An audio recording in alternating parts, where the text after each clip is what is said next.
का षड्यंत्र पल रहा था। उधर डाकू दुर्जन सिंह अपने सहयोगियों से मिलकर इस योजना को अंतिम रूप दे रहा था, मगर उसका एक सहयोगी डाकू भंवर सिंह कुछ और ही सोच रहा था। भंवर सिंह महाराज सोमेश्वर से मिला और उन्हें महाराज अनंगपाल तोमर के वध की योजना से अवगत करा दिया। उधर मोहम्मद गौरी और कुतुबुद्दीन ने तबरे हिंद पर चढ़ाई करने का फैसला किया। इधर राजमहल में संयोगिता और चकोरी रात भर इस आशा में जाग रही थी कि कब वो मंदिर पहुंचे और कब महाराज पृथ्वीराज के दर्शन हो। उधर महाराज अनंगपाल तोमर के कक्ष में मीर हसन ने पृथ्वीराज चौहान को मोहम्मद गौरी के तबरे हिंद पर चढ़ाई की सूचना दी और मैं सोचने लगी कि इन परिस्थितियों का सामना महाराज पृथ्वीराज चौहान किस प्रकार करेंगे।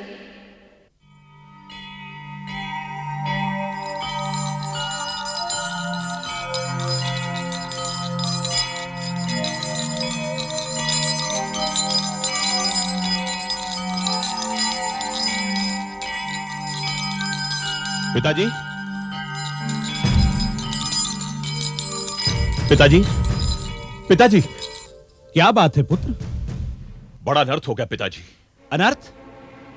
ये तुम क्या कह रहे हो पुत्र? पिताजी, हमारी सारी योजना पर पानी फिर गया है। अभी अभी गुप्तचर समाचार लेकर आया है कि महाराज अनंगपाल तोमर का स्वास्थ्य ना ठीक होने की वजह से उन्होंने अपनी यात्रा स्थगित कर दी है। क्या? ये तो सचमुच बड़ा निराशाजनक समाचार है पुत्र। पिताजी, इस निराशाजनक समाचार के साथ एक अनर्थकारी समाचार भी है। वो क्या है पुत्र? वो समाचार यह है पिताजी कि अब शिव पार्वती मंदिर में छत्र चढ़ाने अनंगपाल तोमर नहीं बल्कि पृथ्वीराज चौहान आ रहा है। क्या? क्या ये सूचना पक्की है पुत्र? हां पिताजी, यह सूचना बिल्कुल पक्की है। तब तो सचमुच बड़ा अनर्थ होने वाला है पुत्र। जितनी जल्दी हो सके यह समाचार बालका राय को देना ही होगा। पुत्र, अगर अनंगपाल तोमर के धोखे में उसका सामना पृथ्वीराज चौहान से हो गया तो उसके प्राणों पर संकट आ जाएगा पुत्र। मैं अच्छी तरह से जानता हूं कि किसी भी स्थिति में बालका राय पृथ्वीराज का सामना नहीं कर सकता। कहीं ऐसा ना हो पुत्र, जिस तरह अनंगपाल तोमर तुम्हारे पिता का हाथ काटकर लेकर चला गया, उसी तरह पृथ्वीराज चौहान हमारे पुत्र बालका राय का सर न काट ले जाए। नहीं पिताजी, नहीं पुत्र, मैं जानता हूं पृथ्वीराज चौहान को और मुझे कहने में कोई संकोच नहीं है। इस संसार में उससे बड़ा योद्धा और दूसरा कोई नहीं है। पिताजी, संयोगता और चकोरी आज दोनों प्रातःकाल प्लास क्षेत्र की ओर गई हैं। मैं सीधा बालूकारा के पास जाता हूं और ईश्वर से प्रार्थना करता हूं कि वो मुझे राजमहल में मिल जाए। शीघ्र जाओ पुत्र, शीघ्र जाओ और इस अनर्थ को रोक लो। अच्छा पिताजी।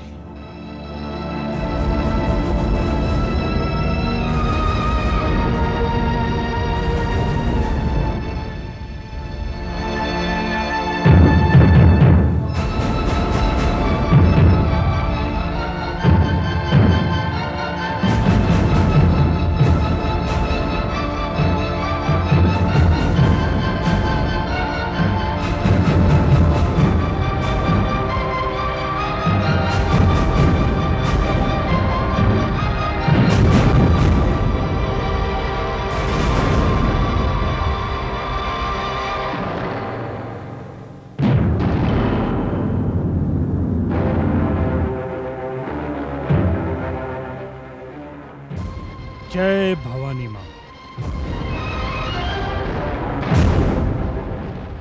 रानी साहब, हम तैयार हैं। महाराज, मेरी समझ में नहीं आ रहा है कि मैं आपके प्रस्थान के समय आपसे क्या कहूं। इसमें कहने की क्या बात है रानी साहब? माता के सामने हमारी तलवार रखी हुई है। आप तो केवल परंपरा का निर्वाह कीजिए। तलवार उठाइए और हमें अपने हाथों से दे दीजिए।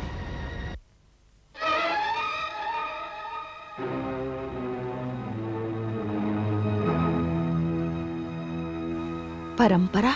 हाँ रानी साहब, परंपरा ही तो निभानी है आपको। महाराज, यदि आपने परंपरा निभाई होती तो मैं अपने हाथों से आपका तिलक करती, अपने हाथों से आपको तलवार देती, आपकी विजय की शुभकामना करती।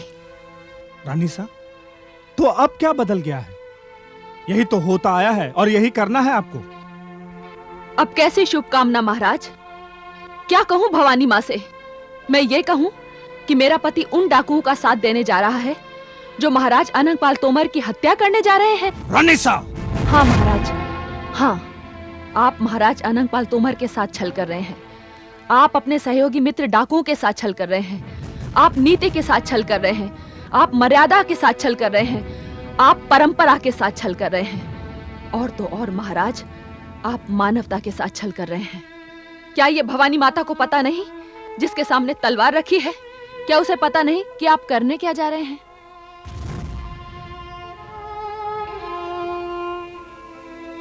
तो क्या तुम हमें तलवार नहीं दोगी? महाराज, एक क्षत्राणी के हाथों तिलक लगवाकर अगर आपको तलवार लेनी है तो एक अच्छे क्षत्रिय जैसा व्यवहार कीजिए। अगर आप अपनी पत्नी को उसकी ही नजरों में लज्जित करना नहीं चाहते तो एक अच्छे पति जैसा व्यवहार कीजिए। हर पत्नी को अभिमान होता है अपने पति पर, और आप चाहते हैं महाराज मैं आपके इस कर्म पर अभिमान करूं? महाराज, मैंने आपको कई बार समझाने की कोशिश की कि प्रतिशोध की चिंगारी केवल शत्रु को नहीं जलाती बल्कि स्वयं को जलाकर राख कर देती है। आप जिन डाकुओं का वध करने जा रहे हैं, ना तो इसमें कोई वीरता है ना कोई गौरव। उन्हें समाप्त करने के लिए तो आपकी सेना ही काफी है। और महाराज, मैं ये भी जानती हूं कि जो तलवार एक बार आपकी म्यान में गई तो फिर कभी बाहर नहीं आएगी। तो इसमें शुभकामना देने की क्या आवश्यकता है? महाराज, तो आप मुझसे ये अपमानजनक कार्य करवाना क्यों चाहते हैं? रानी साहब, समय नहीं है हमारे पास, वरना आपके इस व्यवहार के लिए हम आपको उचित दंड देते। नहीं चाहिए आपका परंपरा के नाम वाला ये तिलक। हाँ?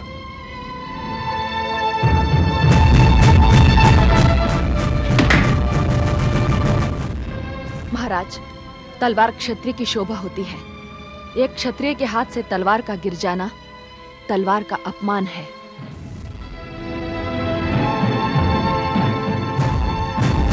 रानी साहब!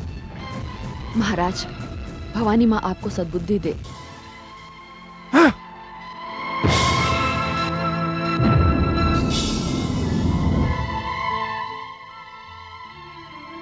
अम्बे मां, तुमने एक नारी होकर भी हम नारियों को कितना विवश बना दिया है। मां, तुमने मुझे क्षत्राणी तो बनाया मगर मुझे वीर पत्नी नहीं बनाया। अम्बे मां, मर्यादा के नाम पर मैं ये सब कब तक सहती रहूंगी? मैं ये सब कब तक सहती रहूंगी मां? मैं ये सब कब तक सहती रहूंगी मां? कब तक सहती रहूंगी मां?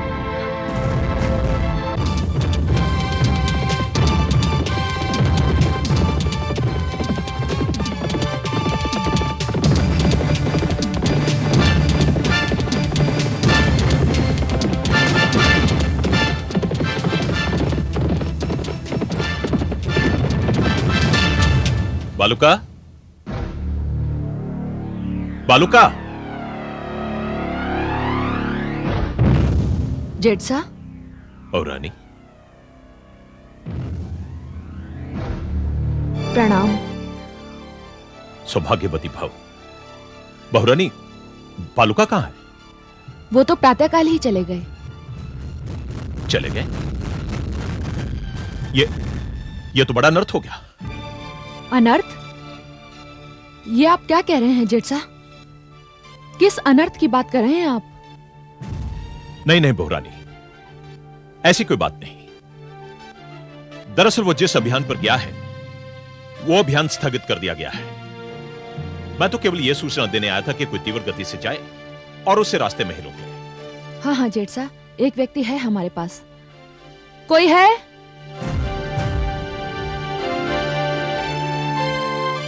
प्रणाम महारानी साहिबा।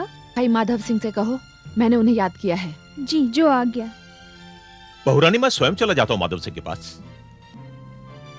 जेठ साहब, आपकी चिंता किसी बड़े संकट का संकेत दे रही है। आप कुछ छुपा रहे हैं मुझसे। नहीं बहुरानी, ऐसी तो कोई बात नहीं। अगर ऐसी कोई बात है तो आप बताइए मुझे। मैं क्षत्राणी हूं। कहीं आपकी इस चिंता का संबंध महाराज अनंगपाल तोमर के वध से तो नहीं? हाँ बहुरानी, इसीलिए मैं बालुका को रोकने जा रहा हूं, क्योंकि अब मंदिर में छत्र चढ़ाने अनंगपाल तोमर नहीं बल्कि पृथ्वीराज चौहान आ रहा है। जेठ साहब, आपको भय यह है कि अगर अनंगपाल तोमर के स्थान पर मेरे पति का सामना महाराज पृथ्वीराज चौहान से हो गया तो क्या होगा? वो तो न जाने कब से ये आस लगाए बैठे थे कि महाराज अनंगपाल तोमर से अपने पिता के अपमान का बदला कैसे लें, और इसके लिए उन्होंने डाकू दुर्जन सिंह को नियुक्त भी कर दिया था कि वो रास्ते में ही महाराज अनंगपाल तोमर का वध कर दे।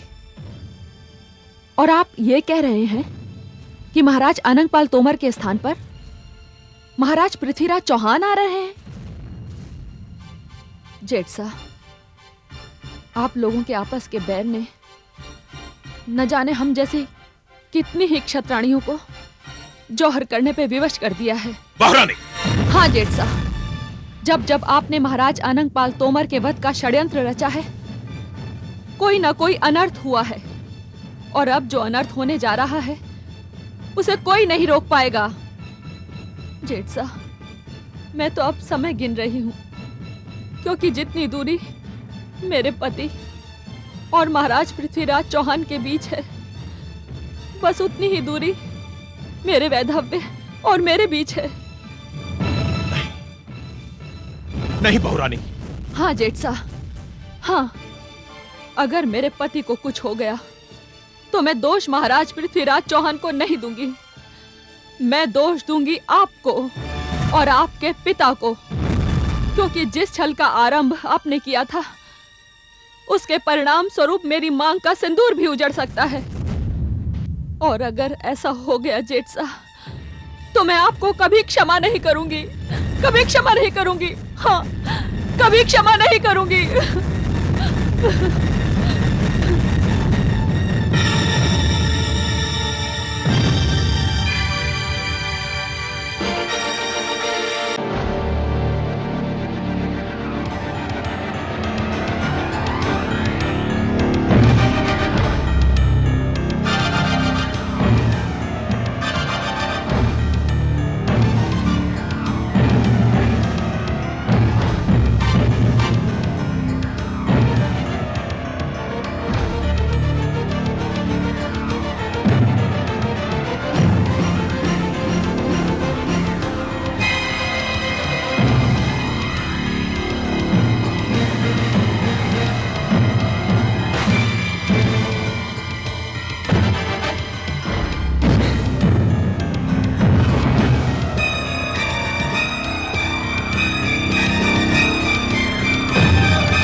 क्या बात है महाराज?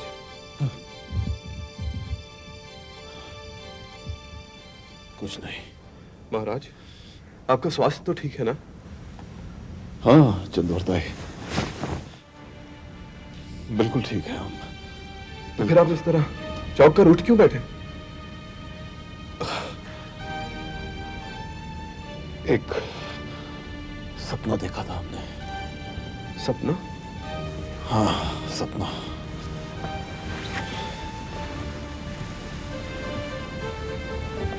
जैसे किसी कायर ने हमारी पीठ पर खंजर से वार किया। मगर महाराज, सपने तो भटकते हुए विचारों का परिणाम होते हैं। नहीं चंद्रवर्ताई, ये सपना हमारे भटकते हुए विचारों का परिणाम नहीं था। तो फिर क्या है महाराज? चंद्रवरदाई, मुझे तो लगता है कि हम मंदिर में छत्र चढ़ाने जा रहे हैं और वो क्षेत्र हमारे शत्रु का क्षेत्र है। और शत्रु भी ऐसा वैसा नहीं, विजयचंद का पुत्र और जयचंद का भाई बालू का राय। जब विजयचंद ने नानासा को संधि के बहाने कन्नौज बुलाया था और छल से उनकी हत्या करना चाहता था, तब नानासा ने उसी के सैनिकों के सामने उसका हाथ काट दिया था। उसका बदला जयचंद तो लेना चाहता ही था, लेकिन बालू का राय तो इंद्रप्रस्थ पर आक्रमण करना चाहता था। आक्रमण। लेकिन इस बात को न विजयचंद ने स्वीकारा और न जयचंद ने। तब वो दोनों से रुष्ट हो गया था कि उसे आक्रमण की आज्ञा क्यों नहीं मिल रही है। महाराज, इसमें तो कोई संदेह ही नहीं कि छल और कपट तो उस परिवार के लहू में रच बस गया। मित्र, पता नहीं हमें ऐसा क्यों लग रहा है कि यह सपना भगवान शिव और माता पार्वती की ओर से संकेत है हमारे लिए कि हमें ऐसे शत्रुओं से सावधान रहना चाहिए। महाराज, आपने बिल्कुल सच कहा है। बैरी के बैर का भरोसा नहीं है।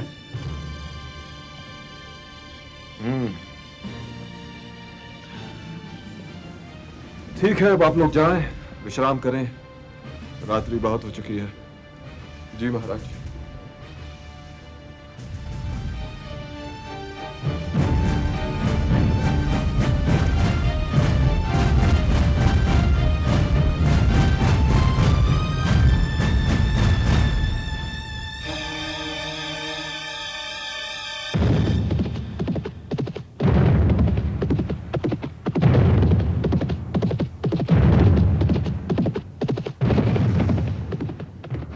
आप सब लोग तैयार हैं? महाराज।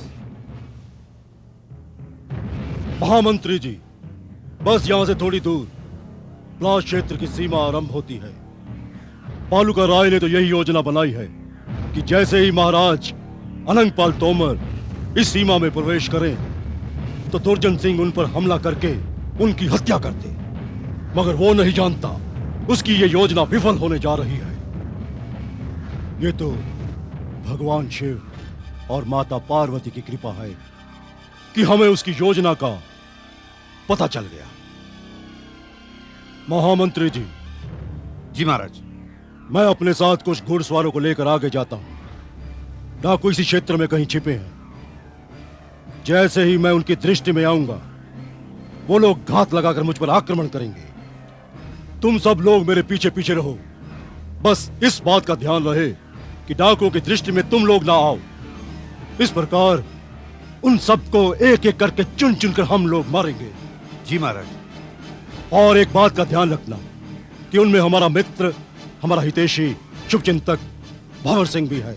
उस पर आंच ना आने पाए।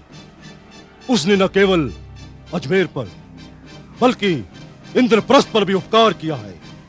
जी महाराज। अब हम प्रस्थान करते हैं। हमारे पीछे पीछे आना।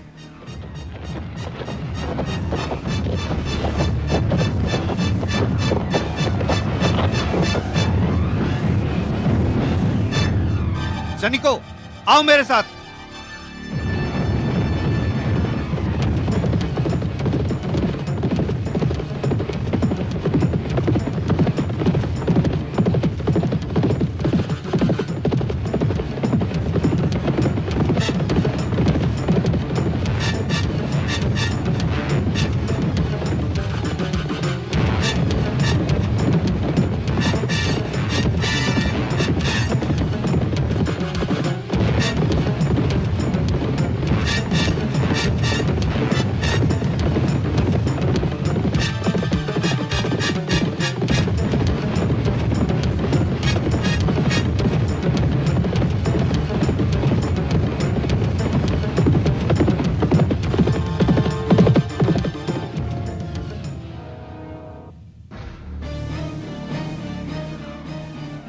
महाराज की जय हो।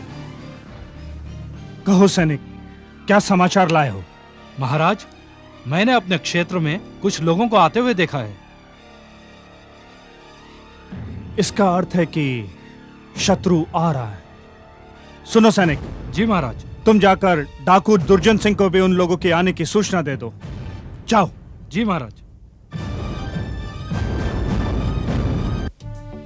जैसे ही अनंगपाल तोमर इस क्षेत्र में प्रवेश करेगा, वैसे ही डाकू दुर्जन सिंह और उसके सहयोगी उस पर आक्रमण कर देंगे।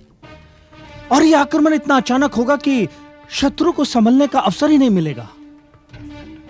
अब हमें यह करना है कि जैसे ही डाकू दुर्जन सिंह अनंगपाल तोमर की हत्या कर दे, हम दुर्जन और उसके साथियों पर आक्रमण करके उन्हें वहीं समाप्त कर देंगे।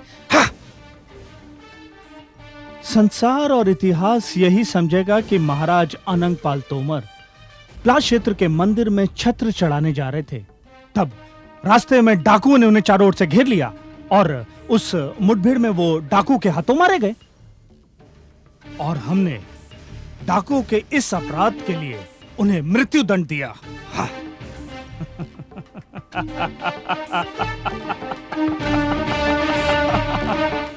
सैनिक, तुम लोग जाकर सेनापति से कह दो कि किसी पल भी आक्रमण हो सकता है। आक्रमण के लिए तैयार रहें। जाओ। जो आज्ञा।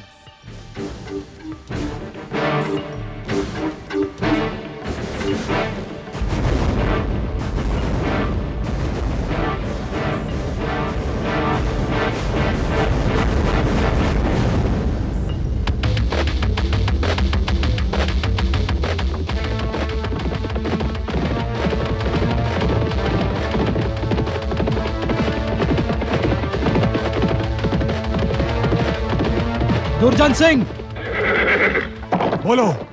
शत्रु का दल आ रहा है, सावधान हो जाओ। साथियों, सभी अपना अपना स्थान ले लो और जैसे ही अनंगपाल तोमर अपने सैनिकों के साथ इस क्षेत्र में प्रवेश करे, सभी पूरी शक्ति से उस पर वार करना। याद रहे, किसी भी स्थिति में अनंगपाल तोमर हमारे हाथों से बचना नहीं चाहिए, क्योंकि इसी शर्त पर बालूका राय ने हमें जीवन दान दिया है। और अब अनंगपाल तोमर की मृत्यु ही हमारा जीवन है। जाओ, चुप जाओ।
महाराज, जब तक भंवर सिंह जिंदा है, जो भी हाथ आप पर उठेगा शरीर से कटकर इस धरती पर गिरेगा। भंवर सिंह हमारे दुश्मन से क्या बात कर रहा है?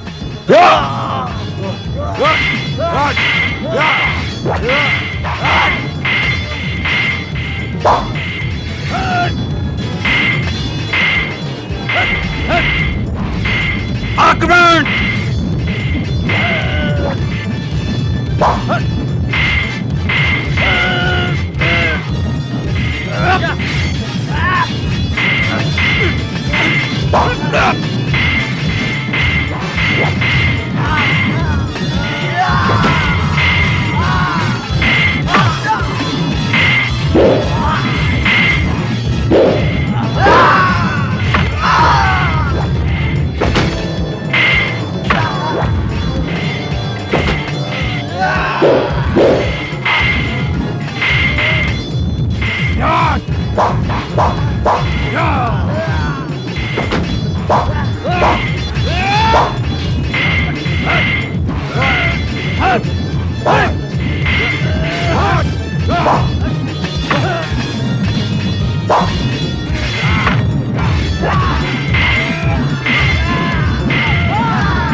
किरदार से गद्दारी, मैं तुझे जीवित नहीं छोड़ूंगा।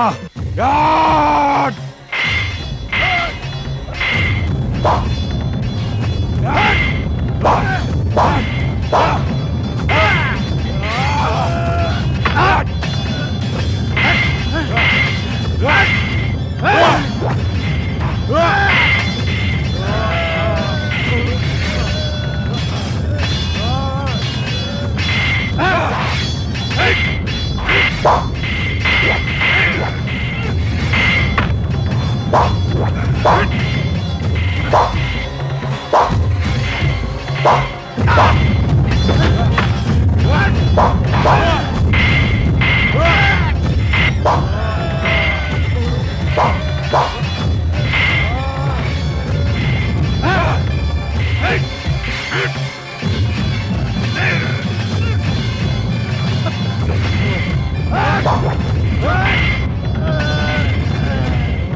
क्षमा करें महाराज, अब मैं आपकी रक्षा नहीं कर सकता।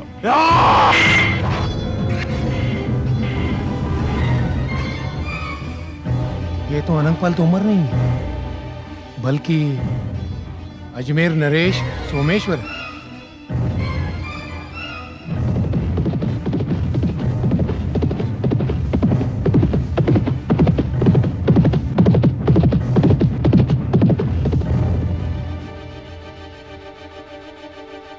महाराज की जय हो। लगता है हमारे साथ छल हुआ। कहो सैनिक, क्या बात है? वहाँ अनंगपाल तोमर नहीं, बल्कि उनकी जगह अजमेर नरेश सोमेश्वर आए हैं। क्या? इसका अर्थ ये हुआ कि हमारी योजना की सूचना किसी ने शत्रु तक पहुंचा दी। हाँ? अब क्या होगा महाराज? होना क्या है? दुर्जन सिंह महाराज सोमेश्वर का सामना नहीं कर पाएगा। अब तो हमें उसकी सहायता के लिए जाना ही पड़ेगा। सेनापति, यह तो अच्छा हुआ कि शत्रु का नाना नहीं, उसका पिता आया है। हाँ, चलो।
बालू का राय, कायर, पीछे से वार किया तूने, और तू कर भी क्या सकता है? कायर पिता की कायर संतान। अरे जिसने महाराज अनंगपाल तोमर को जल से मारने का षड्यंत्र रचा, अच्छा हुआ तू मेरे सामने आ गया।